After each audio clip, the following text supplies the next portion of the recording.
I stared at my phone screen, reading Dad's text for the third time. The words hadn't changed. "You're dead to me. Talk to my lawyer." Below it, Mom had added her own message. "We're done enabling your failures. Don't contact us again." I was sitting in my corner office on the 47th floor of the Morrison Financial Tower in downtown Seattle.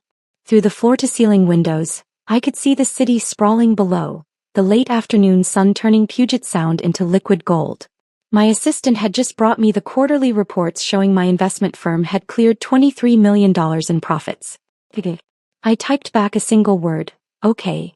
Then I made a phone call that would change everything. Growing up, I was the disappointment.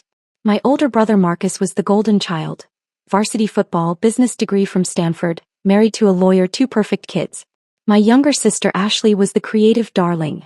Art school graduate, boutique owner, Mom's shopping companion and best friend.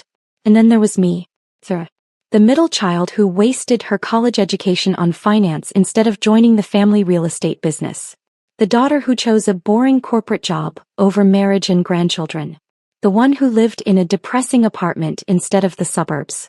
What they didn't know was that my boring corporate job had evolved considerably over the past 8 years. I started as a junior analyst at Morrison Financial straight out of college. I was good with numbers. Really good. I could see patterns in market data that others missed, could predict shifts before they happened. Within 3 years, I was managing a $50 million portfolio. Within 5, I was a partner with my own division. By year 7, I'd quietly launched my own subsidiary, Wells Capital Management. We specialized in identifying undervalued tech startups and providing strategic growth capital. Our success rate was 87%, unheard of in venture capital. I was 34 years old and worth $180 million personally. My family knew none of this. To them, I was still Sarah the analyst who pushed papers for rich people. I kept it that way intentionally, because for the past 6 years, I'd been running a very different kind of investment strategy. I'd been keeping my family afloat. It started small. Dad called 6 years ago, voice tight with stress. "Sarah, the real estate market's brutal right now. Your mother and I are struggling with the mortgage. Just for a few months, could you help with $2,000? I sent $2,500 that day. The few months became permanent. Every month, like clockwork, I transferred $2,800 to cover their mortgage. They never asked where the money came from. They never said thank you beyond that first week. Then came Marcus's business troubles. His luxury car dealership was bleeding money, but he was too proud to admit it. When he casually mentioned he might lose his house, I quietly paid off his $180,000 mortgage. I had my attorney structure it as an anonymous benefactor program through a shell company. Ashley's boutique was failing before it even opened. She needed $75,000 for inventory and rent. I provided it as a small business grant from a fictional foundation. She believed she'd won some kind of lottery. Over 6 years, I'd provided monthly mortgage payments. $2,800 times 72 months equals $201,600. Utilities for my parents. $400 times 72 months equals $28,800. Marcus's mortgage payoff. $180,000. Ashley's business funding. $75,000. Dad's car lease payments. $850 times 72 months equals $61,200. Emergency loans that were never repaid. $38,400. Mom's medical bills. $23,000. Total. $608,000. I kept meticulous records. Every wire transfer. Every payment confirmation. Every text message thanking me for temporary help. They thought I was barely scraping by. I let them think it. Because every family dinner gave me more data. Every dismissive comment showed me who they really were. Every time they bragged about Marcus's success or Ashley's independence, while I sat silently, I was watching. Bernie. Waiting. 3 months ago, things started shifting. Marcus called me for the first time in a year. "Hey Sarah, listen, Ashley and I were talking. We're concerned about Mom and Dad's retirement planning. We think they need better financial guidance." "Okay," I said carefully. "What kind of guidance?" "Well, you work in finance, right? Maybe you could review their portfolio, give them some basic advice. They've been making some risky investments lately." I almost laughed. Their portfolio was the monthly support check I sent them. "I can look into it," I said. "Great. And hey, keep it simple, yeah? No complicated financial jargon. You know how Dad gets. The condescension was so casual he didn't even realize he was doing it. 2 weeks later I was at Sunday dinner. All of us gathered at my parents' house, the house I was paying for. Marcus was talking about his dealership's record quarter. Ashley was showing off photos from her boutique's expansion. My parents were beaming. "Sarah, honey," Mom said, finally acknowledging me. "How's work? Still doing that analysis thing?" "It's going well," I said. "That's nice." She turned back to Ashley. "Now about your fall fashion line." I excused myself to use the bathroom. On the way I passed Dad's home office. The door was open. I glanced inside and froze. On his desk were bank statements. Lots of them. My monthly transfers were highlighted. And beside them was a handwritten note. "S's contribution. Enough for down payment on Lake House?" They weren't struggling. They were using my support money as extra cash for luxuries. I took a photo with my phone and returned to dinner. That night I started digging deeper. I had access to forensic accounting resources through my firm. I hired a private investigator. What I found made my blood run cold. The PI's report arrived 2 weeks ago. It was 47 pages long. Finding number 1. Mom and Dad had opened 3 credit cards in my name over the past 4 years. Total debt, $67,000. They'd been making minimum payments using the money I sent them. Finding number 2. Marcus had taken out a business loan using me as a co-signer. I'd never signed anything. The signature was forged. Amount, $142,000. Finding number 3. Ashley's boutique was registered under my social security number as a silent partner. Any business debts or liabilities would fall on me. She already owed suppliers $38,000. Finding number 4. My parents had told extended family I was contributing to a family investment fund that they were managing. 6 relatives had invested money, over $200,000 total, believing I was the financial genius behind it. My parents had spent most of it. My credit score had dropped 120 points. I had collections notices I'd never seen because they were going to an old address, my parents' house, where they were intercepting my mail. I sat in my office, hands shaking, reading page after page of documentation. Identity theft, fraud, forgery. And they'd done it all while calling me the family disappointment. I called my attorney, then my forensic accountant, then my bank president. "How would you like to proceed, Ms. Wells?" my attorney asked. "Carefully," I said. "And completely." The text came last Tuesday during a board meeting. "Dad, family meeting this Sunday. 2 p.m. Don't be late for once." Me, "What's it about?" "Dad, your attitude. We need to discuss your lack of contribution to this family." I stared at my phone in disbelief. My lack of contribution. Me, "I'll be there." Sunday arrived. I drove to their house in my old Honda, the car I kept specifically for family visits. My actual car, a Mercedes S-Class, stayed hidden in my building's garage. I arrived exactly at 2 p.m. Everyone was already there, seated around the dining room table like a tribunal. Marcus at Dad's right hand. Ashley beside Mom. And one empty chair for me. "Sarah, sit down," Dad said. Not, "Hello." Not, "How are you?" I sat. "We've been talking," Mom began, glancing at a notepad. "As a family, we're concerned about your future. You're 34, unmarried, no children, living in that cramped apartment. I'm concerned about your financial irresponsibility," Dad cut in. "You make decent money, or so you claim, but you never help this family. Meanwhile, your brother and sister both contribute significantly." Marcus nodded. "I just paid for their new roof. $18,000.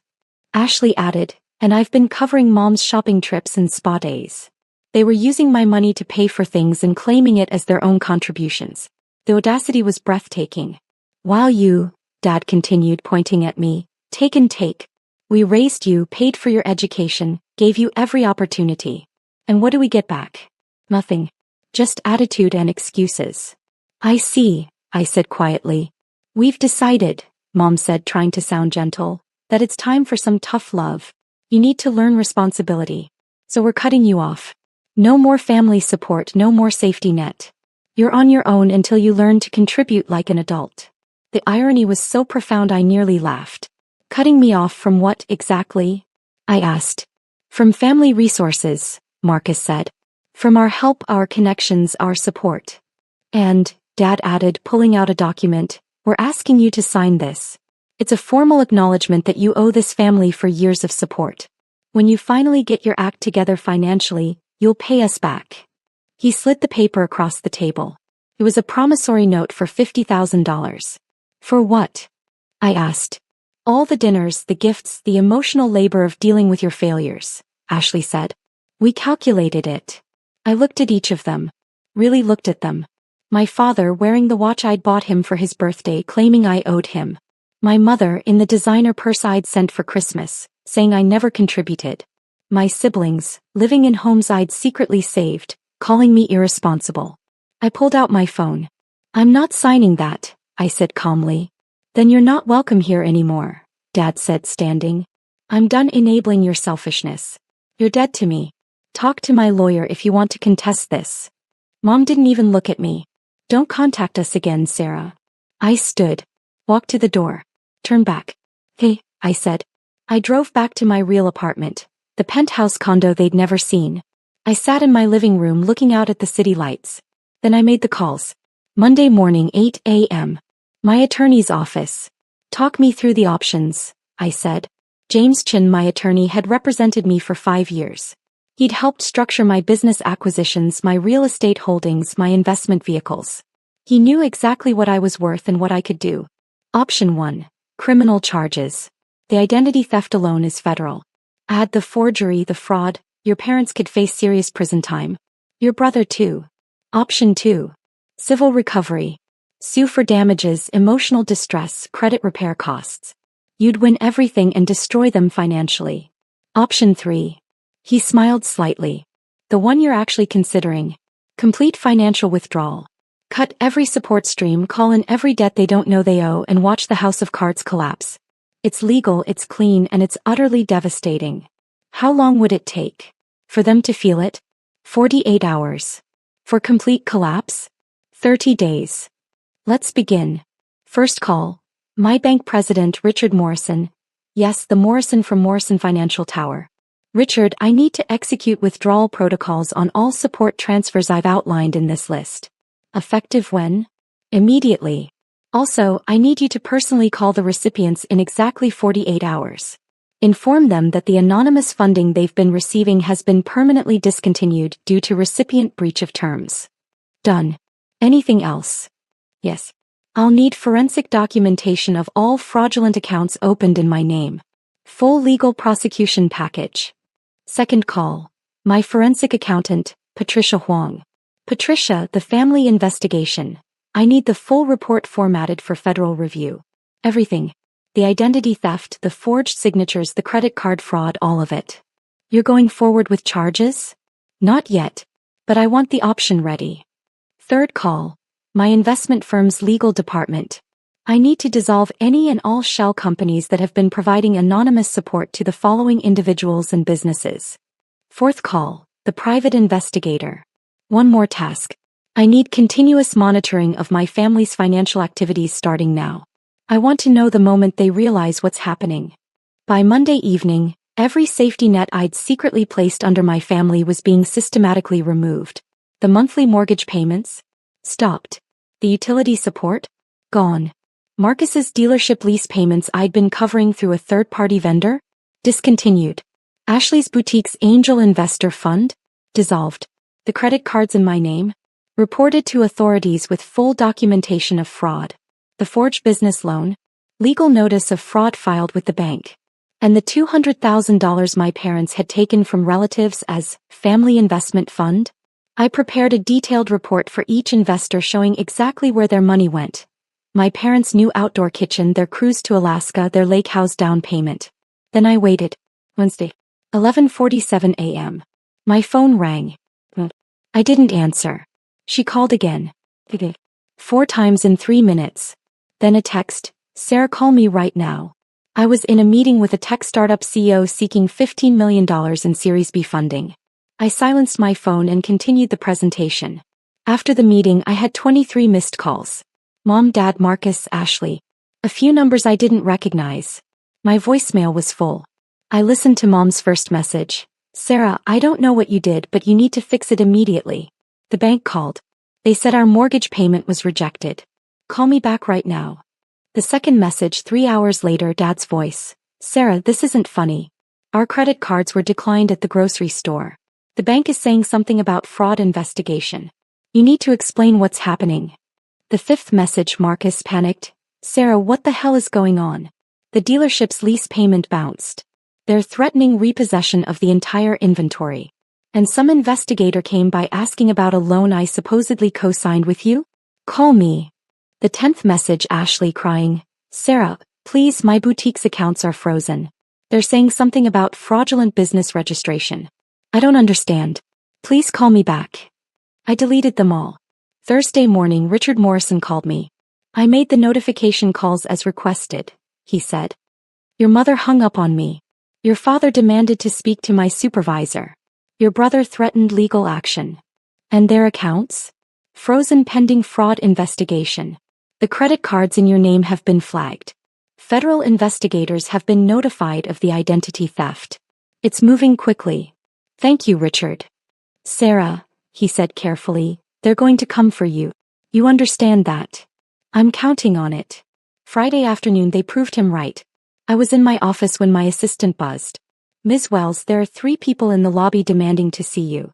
They say they're family. Security is with them. Send them up. And please record this meeting per company protocol. I stood at my window looking out at the city when the door opened. They stopped in the doorway staring. At the corner office. At the view. At the nameplate on my desk. Sarah Wells, Managing Partner, Wells Capital Management. What? Mom's voice trailed off. Please sit, I said, gesturing to the conference table. They sat slowly, looking around like they'd entered an alternate dimension. What is this? Dad demanded. What kind of game are you playing? No game, I said calmly. I opened my laptop and projected spreadsheets onto the large screen on the wall. This is my company. Wells Capital Management. We manage $2.3 billion in assets. I founded it 7 years ago. Marcus leaned forward, squinting at the screen. That's impossible. You're an analyst. I was. Then I became a partner at Morrison Financial. Then I launched my own firm. I clicked to the next slide. This is my personal net worth. $180 million. Ashley's hand went to her mouth. But. Mom started. You never said, you live in that apartment. You drive that old Honda. I live in a penthouse condo at Harborview. The Honda is for family visits. My actual car is a Mercedes S-Class. I clicked again. This next slide shows every financial transaction I've made on your behalf over the past 6 years. Shall we review? The spreadsheet filled the screen. Line by line. Payment by payment. Mortgage payments to parents. $201,600 utilities support. $28,800 Marcus mortgage payoff. Anonymous $180,000 Ashley business grant. Anonymous $75,000 Dad's car lease payments. $61,200 emergency loans. $38,400 medical bills. $23,000. Total support provided. $608,000. The room was silent except for the hum of the air conditioning. You've been. Dad's voice cracked. All this time. While you called me irresponsible, I said evenly. While you claimed I never contributed. While you told me I was the family disappointment. I clicked to the next slide. This is the promissory note you wanted me to sign. For $50,000. For emotional labor. Mom's face had gone white. And this, I clicked again, is the documentation of fraud committed against me. The screen filled with credit card statements, loan documents, business registrations. All in my name. None authorized by me. Credit cards opened fraudulently. $67000 forged loan cosignature. $142,000 fraudulent business partnership. $38,000 in undisclosed liabilities total identity theft. $247,000. That's not. Marcus stood up. We were going to pay you back. With what? I asked. The money I was secretly giving you? You never told us. Ashley burst out. How were we supposed to know? You weren't supposed to commit identity theft, I said quietly. That part should have been obvious. Dad found his voice. You deliberately hid your success from us. You watched us struggle. You weren't struggling. I clicked to another slide. Bank statements. They're bank statements. This is your account activity. The month you claimed you were desperate for mortgage help, you spent $8,000 on a vacation to Napa. The week you said you were drowning in bills, you bought a $3,500 outdoor kitchen island. More slides. More evidence. Every time they'd claimed poverty while spending my support money on luxuries. And this, I said, pulling up the final document, is the report showing what you did with the $200,000 you collected from relatives by claiming I was managing a family investment fund. Aunt Carol's $50,000. Cruise to Alaska, new furniture Uncle Tom's $75,000. Lake house down payment, new car cousin Jennifer's $30,000. Home renovations Grandma Helen's $45,000. Jewelry designer clothes.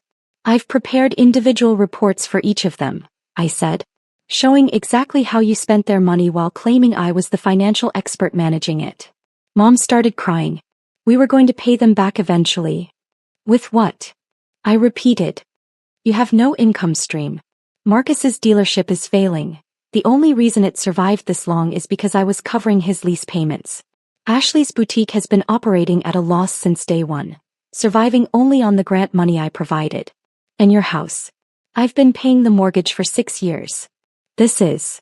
Dad stood bracing himself on the table. You can't just abandon your family. You told me I was dead to you, I said. You told me not to contact you. I'm simply honoring your wishes. We didn't mean. You meant every word. I closed my laptop. Here's what happens next. First, all support I've been providing ends immediately. That already occurred on Monday. Second, I've filed fraud reports on every illegal account opened in my name. Federal investigators are involved. Third, I've notified all family members who invested in your fake fund about where their money actually went. They're filing their own lawsuits. You can't do this, Marcus said desperately. We're family. I walked to my desk and picked up a folder. Inside were printed copies of their texts, their demands, their insults. Every "you're a disappointment." Every "you never contribute." Every dismissive comment over 6 years. This is what you said to me, I said, dropping the folder on the table. This is how you treated the person who was keeping you afloat. You made your choice last Sunday. Sarah, please. Mom stood reaching for me. We made a mistake. We didn't know. You made thousands of mistakes, I corrected. You committed identity theft. You forged signatures. You defrauded your own relatives. You treated me like a failure while stealing from me. I walked to the door and opened it. Security will escort you out. What about the mortgage? Dad asked desperately. The cars? Ashley's business? What are we supposed to do? I looked at him. Really looked at him. This man who was supposed to protect me, who instead had stolen my identity and ruined my credit. I don't know, I said. But you'll figure it out. You're adults. You're independent. You don't need support from your disappointment daughter, remember? Marcus tried one more approach. The family investment fund, we need to make that right. If you help us pay back the relatives, we'll confess everything, we'll make it right. No, I said simply. You'll make it right using your own resources. Or you won't. That's not my problem anymore. Sarah, please. Ashley was sobbing now. I'll lose everything. Like you were willing to let me lose everything when you registered your business under my social security number? When those debts came for me, what were you planning to do? She had no answer. Goodbye, I said. My attorney will be in touch regarding the criminal charges. You have about 72 hours before the federal investigation moves forward. I suggest you get your own lawyers. Security appeared at the door. Ma'am. Please escort these people out of the building. They're not to return. I watched them leave. Mom crying. Dad shaking. Marcus and Ashley in shock. Then I closed my office door, sat at my desk and exhaled. My phone buzzed. A text from Richard Morrison. The mortgage company called them. Foreclosure proceedings begin in 30 days without payment. Thought you'd want to know. I didn't respond. The fallout was immediate and comprehensive. 72 hours post-confrontation. Mom and Dad's house went into pre-foreclosure. Without my monthly payments, they couldn't cover the mortgage. The bank moved swiftly. Marcus's luxury car dealership had their entire inventory repossessed when the lease payment bounced. The dealership closed within a week. The forged loan I'd reported meant he was now under federal investigation. Ashley's boutique had its bank accounts frozen due to the fraudulent business registration. Her suppliers demanded immediate payment for the $38,000 in outstanding invoices. She couldn't pay. The relatives who'd invested in the family fund filed a joint lawsuit against my parents for fraud and misrepresentation. The amount, $200,000 plus damages. 1 week. Federal investigators contacted me for a formal statement about the identity theft. I provided them with everything. Every fraudulent credit card, every forged signature, every piece of documentation Patricia had compiled. The investigator, a woman named Agent Martinez, looked at the evidence and shook her head. This is one of the most comprehensive family fraud cases I've seen. They did this for years. Yes, I said. And you were supporting them financially the entire time? Yes. Why? I thought about that. Because I thought that's what family did. I was wrong. 2 weeks. Marcus called from a number I didn't recognize. I answered by accident. Sarah, please, you have to stop this. The federal investigation, they're talking about criminal charges. I could go to prison. You forged my signature on a $142,000 loan, I said calmly. That's a federal crime. I was desperate. The dealership was failing. So you committed fraud. We're family. You keep saying that word. I don't think you know what it means. He started crying. Please. I have kids. Think about your niece and nephew. I am thinking about them, I said. I'm thinking about how you were willing to destroy my credit, my financial future, my entire life to save your failing business. What kind of example is that for them? I'll pay you back. Somehow. I'll find a way. Marcus, you can't pay me back. You have nothing. Your house is mine, I paid off the mortgage. Your dealership is gone. Your credit is destroyed. You're likely facing federal charges. I paused. You did this to yourself. I hung up. 3 weeks. Mom sent a letter. Actual handwritten letter delivered to my office. Dear Sarah, I don't know what to say except I'm sorry. We were wrong. So wrong. We didn't see you clearly. We didn't value you. We took advantage of your generosity and then blamed you for not doing more. The house is going to foreclosure. Your father and I are moving in with his sister in Idaho. Marcus and his family lost their house. Ashley's boutique closed. Our lives are falling apart. I'm not asking you to fix it. I know we don't deserve that. I'm just asking you to understand that we never meant to hurt you this badly. We were thoughtless, selfish, and cruel. But we loved you.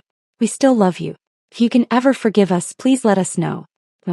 I read it 3 times. Then I filed it with the other evidence. 30 days.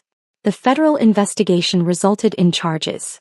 Identity theft, fraud, forgery. Mom and Dad were facing up to 5 years. Marcus was facing up to 10 because of the loan amount. They took a plea deal. Guilty plea, restitution payments, probation. No prison time if they could prove they were actively working to repay their victims. The relatives' lawsuit settled. Mom and Dad signed over their life insurance policies, their retirement accounts, everything.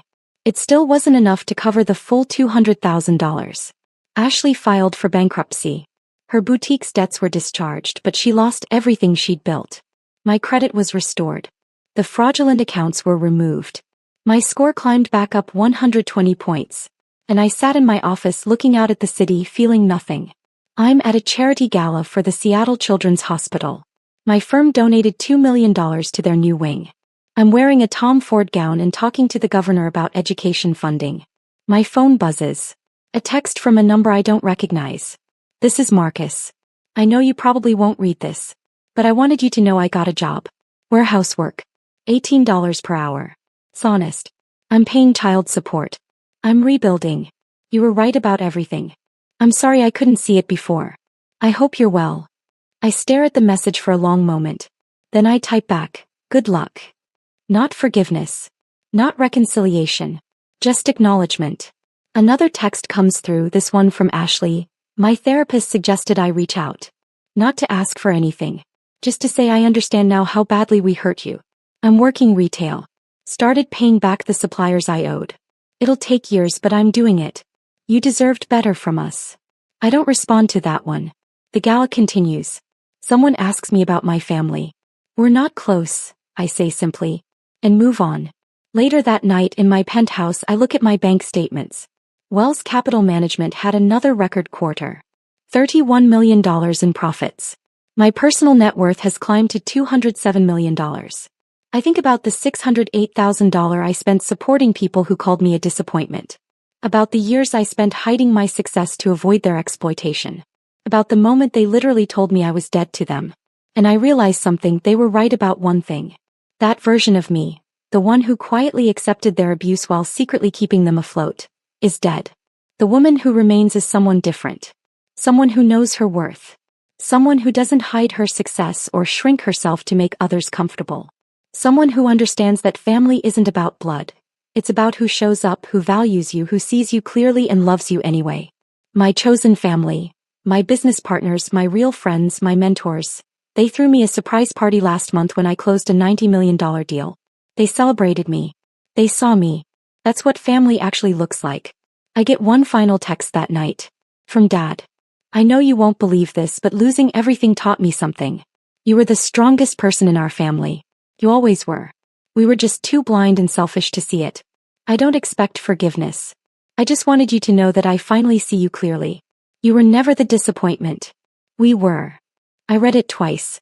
Then I delete it. Some bridges once burned aren't meant to be rebuilt. Some lessons need to be learned in the dark, alone, without rescue. I made my choice that day in their dining room when they handed me that promissory note. When they told me I was dead to them. I chose myself. And I'd make the same choice again.